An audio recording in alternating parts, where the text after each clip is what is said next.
القناة الإخبارية الجديدة صوت الشعب.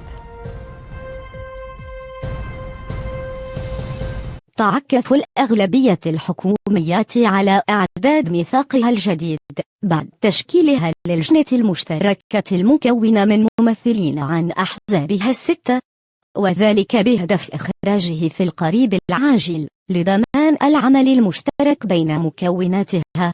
ويرتقب أن يكون الأسبوع المقبل حافلاً باللقاءات التي ستجمع مكونات الأغلبية بعقد أول لقاء لها بعد تشكيل الحكومة من أجل إخراج وثيقة تعاقدية تشكل مرجعاً لعملها المشترك وأساساً لاتزامها أمام المواطنين، حسب ما كشف عنه مصدر من الأحزاب الستة الهوسي باريس.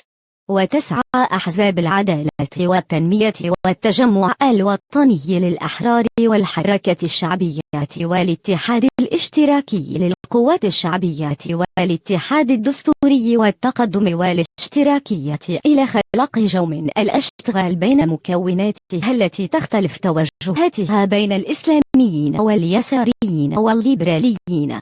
ويواجه الأغلبية الجديدة تحدي ضمان انسجامها خصوصا بين حزبي العدالة والتنمية والاتحاد الاشتراكي للقوات الشعبية الذي اعترضت قيادة حزب المصباح على وجوده في الحكومة، لكنه فرض على رئيسها الجديد سعد الدين العثماني دواعي قال عنها إنها سيادية.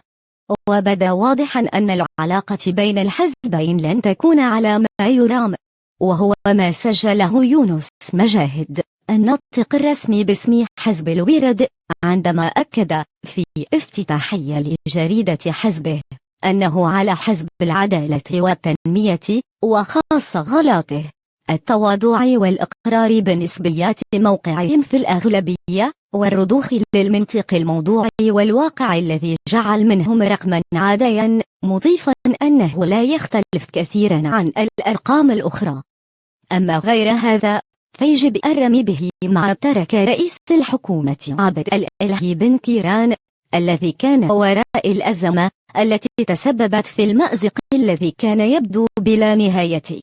وفي الوقت الذي أكد فيه سعد الدين العثماني أن التشكيلة الحكومية اتفقت بجميع الأحزاب السياسية المشكلة لها على المضي قدما في تنفيذ الإصلاحات التي بدأتها الحكومات السابقة، واضع مصلحة المواطن المغربي فوق كل اعتبار، سعيا إلى تحقيق الأهداف التي وعدنا بها، لم يستبعد مصدر من داخل الأغلبيات أن تستمر الأحزاب الستة بالمنطق الذي حكم الأغلبية السابقة، وخصوصا إنها حافظت على النواة الصلبة المكونة لها.